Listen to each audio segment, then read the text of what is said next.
Well, once again, hopefully I have your attention. And I, of course, did the proverbial little dirty trick, and that is, my headline title. Now, oftentimes we're taught, have a headline that draws people in, gets their attention. And, of course, in our modern era, we've simply called it clickbait, and that usually is a bit of a pejorative, which means is we're trying to lead people on so that they will read the article or watch the video or listen to the podcast, and it may or may not deliver on the title. But that's what I did. Absolutely. My very attractive friend, Diane, has a business. Had a business. She just recently removed herself and let the next generation carry on. But for sure, one of the reasons that she was successful was that Joe Biden would have been fired almost right away in her company. So now I have your attention, and let me tell you a little bit about Diane and why she was so significant, and perhaps why she was so attractive and successful. The program begins right now.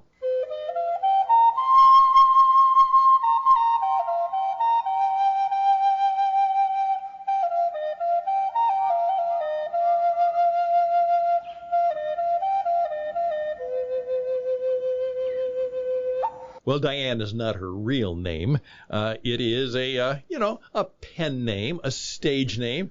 And, of course, she knows who she is. But she's not passed on. She's very much alive. In fact, after being her coach for a number of years, her business was very, very successful. I believe I had a part of that. And then she decided what she wanted to do. And she just told me. She said, Stan, what I'm doing now is I am getting an A+ in retirement. I said, what an interesting idea. How do you get an A+ in retirement? Well, you know what? Diane, again, not her real name, will probably join us with her real name and tell us more about why she is getting an A+ in retirement. And by the way, I lived in a retirement community for some time, even though I was not retired. And let me tell you, a lot of people do not do well in retirement. There are a variety of reasons for that, and perhaps we'll talk about that sometime. But she's getting an A+ in retirement. Well, back to the subject. Okay, here we go. I helped Diane put together a business. She had her ups and downs in the financial services industry, and now she had discovered what she thought would be a very, very important market, and she was going to take the risk. And please keep in mind at this particular time in the industry, a woman was certainly a profound minority in the business. And obviously, with the good old boys who tend to hang around the insurance business, it was not always the best of situations for women. But she was a young woman and married, had 3 small children, and she was going to make her mark in the business. She was going to own her own insurance agency. And off she did, and it just so happened that I came into her life after my service overseas working in international mission broadcasting. And I was teaching a little bit about the idea of being one of the 3%. That is, that 3% of the population knows who they are, knows what they want out of life, they've written down goals, and they have a plan to be successful. But only 3% of the population are that way. 10%, that's not quite as clear, but they're pretty focused on what life should be about. 60% have just kind of hopes, wants, wishes, and prayers, and no plan. They just kind of land up doing what works in life. Hopefully it'll work out for them.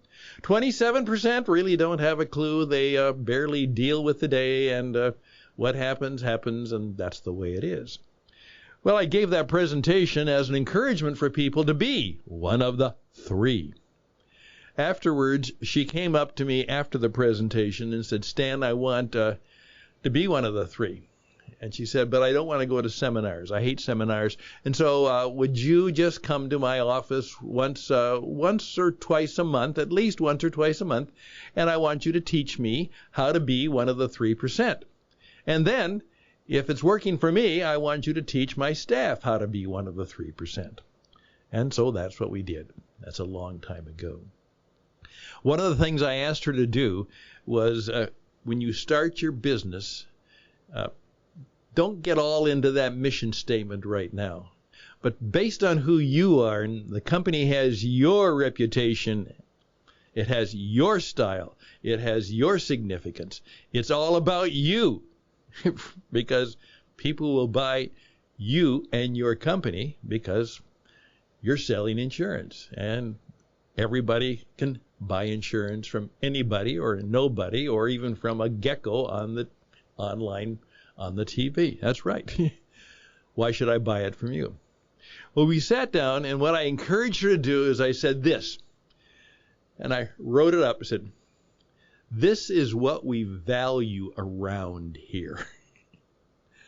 Because I know she had some strong views about how life should be done and how business should be done and how the customer should be treated and how people should be treated. She was a woman of strong faith and strong values. She was tough, but she was really, really strong in the toughness of being right to others. And we did that, and as the years went by, she oftentimes said to me, Stan, you know, when we did the value around here, and I kind of wrote it down and I put it on my wall, and she said, in the years that have come and gone, I've discovered that when we've landed up in trouble for some reason, it was because we'd forgotten to look at that value statement. We'd forgotten to look at that piece of paper.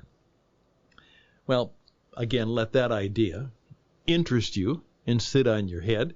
And maybe you in your life, in your business, should do exactly what Diane did, and that is to say, this is my company, this is my organization. I want it to reflect well on me, and I want it to be successful. I want people to remember me for being one of the best in the business. How do I want to be remembered? What do I value around here? All right, that's the frame. Let me tell you one of the statements she came up with. She said, we don't blame around here. We don't blame around here. And then she went on to tell me that one of the things she couldn't stand is when people did not take responsibility and they blamed others.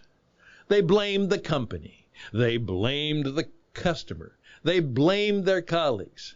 They blamed something else. And so she said, we don't blame around here. And by the way, we'll make it safe if perhaps we've done something wrong. We'll admit it, and hopefully grace and mercy will abound, but we don't blame around here. Well, just an offside from that, obviously our current leader has a problem with taking full responsibility. We're always hearing about how somebody else is to blame for the situation we're in. Something else, someone else. It's not our fault. We are not to blame. Someone else is to blame. We had a very talented salesperson who joined us, and she was quite good. Really helped out. But she had one distinct flaw, is that in her somewhat flakiness, but she was really, really good, is when something went wrong or something didn't get quite done or some paper didn't get filled out, she seemingly couldn't help herself. Immediately, she blamed others. We talked to her about that. Said, you don't do that. That's not what we do around here. And she got it. Okay. And then she did it again. Oh, I'm sorry. All right.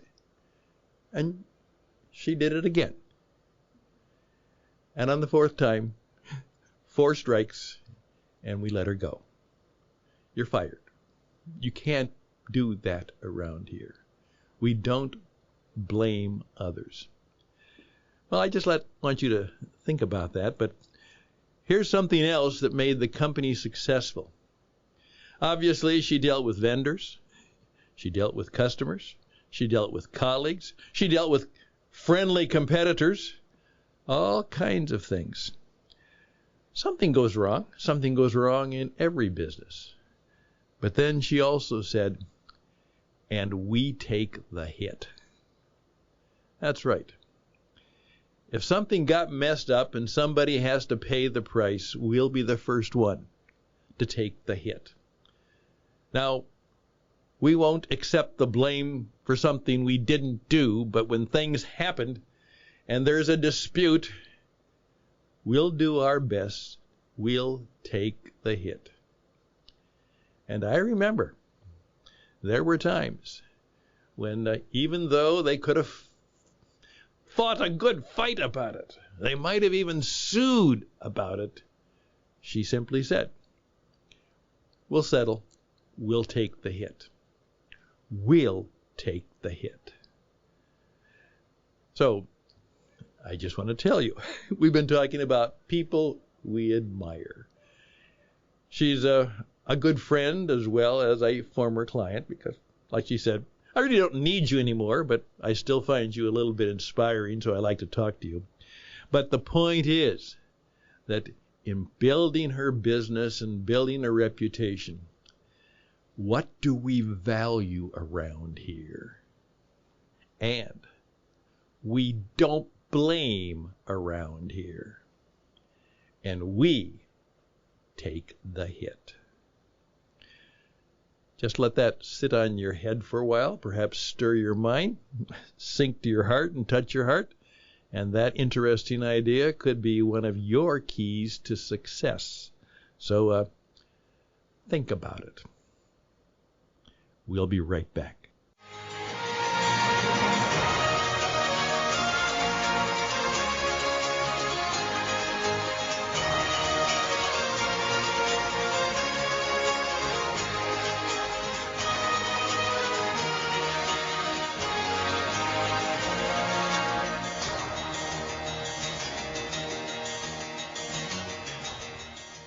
Thank you very much for your time. As I said, I finish up the program, and very shortly I'm getting in the car and taking a significant day drive to speak at the funeral of my good friend Bob, and I trust all will go well, and that I will do well and honor the man who certainly should be honored. Again, in terms of his own achievements and the way he treated others, certainly also another very attractive man. All the best and blessings to you, and we'll be back. Bye for now.